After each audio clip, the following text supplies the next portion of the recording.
ሁላቸውንም በአንድ ሰብሰብ አድርጎ እንደዛው ሲያፋጥጣቸው ማለት ነው። በነገራችን ላይ ትላንት ራሱ ተናግረዋል አብርሽ ማለት ነው። ምን እያላ ይሄንን የእያንዳንዱን ነገር እነሱን ፊት እናንተን ፊት ለምን አንድ ላይ ሆነን አናየውም የሚሉትን ነገር ደግሞ ለምን አንሰማም? ይሄ ነገር አሁን 70% ደርሰናል። ለቀራን ደግሞ 30 ነው። ያንን 30 ደግሞ ሞልተን 100% አድርጋ ነው። ከዛም በኋላ እኔም የራሴን ሐሳብና እንዲሁም ደግሞ የራሴን ውሳኔ የሚወስን ይሆናል።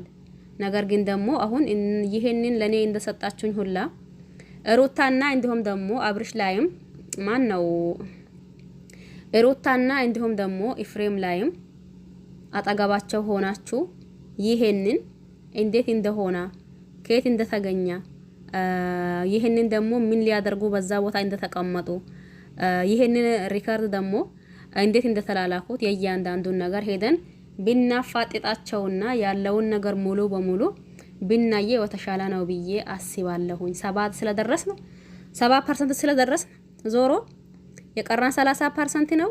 ያችንም 30 ሞልተን እኔም ራሴ ውሳኔ ይወስናለሁኝ። እናንተ ያመጣችሁልኝ ማረጃ ልክ ናችሁ፣ ግን እኔ በዚህ ላምናችሁ አልችልም እያላ ሲያፋጥጣቸው እንትን ብሎ ነበር ትላንትም ዛሬም ደግሞ አንድ ላይ ሰብሰብ ብሎ እያፋጠጣቸው መጣ ማለት ነው።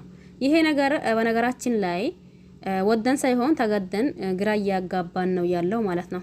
ምክንያቱም እዚህ ጋር ምን መሰላችሁ እዛ አሁን ትላንት ሲያወሩ የሰማነው ቦታው በእንደዛ አይነት ቦታ ላይ ምን ተቀመጡ፣ እንዲሁም ደግሞ ይሄንን ነገርስ እንዴት አደረጉት፣ ያኔ ይሄ ነገርስ አንተ ምን ብለህ አየኸው፣ በእንደዚህ አይነት ቦታ ምን ሲሉ ነው ተቀመጡት፣ ይሄ ቦታ ደግሞ የት ነው ወዴት ነው እያሉት ነበር እንትና ማለት ነው። አብርሽን ማን ሄርሜላና እንዲሁም ደግሞ ማን ነው አቤል ማለት ነው።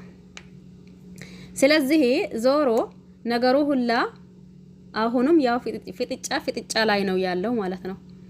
እንደ ለምን እንደሆነ አላቅም። እኔ አንዳንድ ጊዜ ጥያቄ ይፈጥርባችኋል። በነገራችን ላይ ጥያቄ የሚፈጥርባችሁ እንዴ የሆነ አሁን ብዙዎቻችን አይ እንግዲህስ አብርሽ ከሄርሜላ ለመራቅ ፈልጎ ነው እንጂ ከቪዲዮ ይበልጥ ማስረጃ ወይም ደግሞ እሱን የሚያስረዳ ወይም ደግሞ እሱን የሚያስማምን ነገር ምንም ነገር የለም። ለእያንዳንዱ ደግሞ ለተፈጠረው ነገር ቪዲዮ ማስረጃ አለ። ያንን አይቶ ደግሞ የራሱን ውሳኔና እንዲሁም ደግሞ የራሱን እንትን ማድረግ ይችል ነበር። ነገር ግን ደግሞ አውቆ ሆን ብሎ እያደረገ ነው። መጀመሪያም ሲጀመርም አልታመመም፣ ምንም የሆነም ነገር የለም የሚሉ ብዙ ልጆች አሉ። እናንተስ ከባድ ነው አይደል ነገሩ?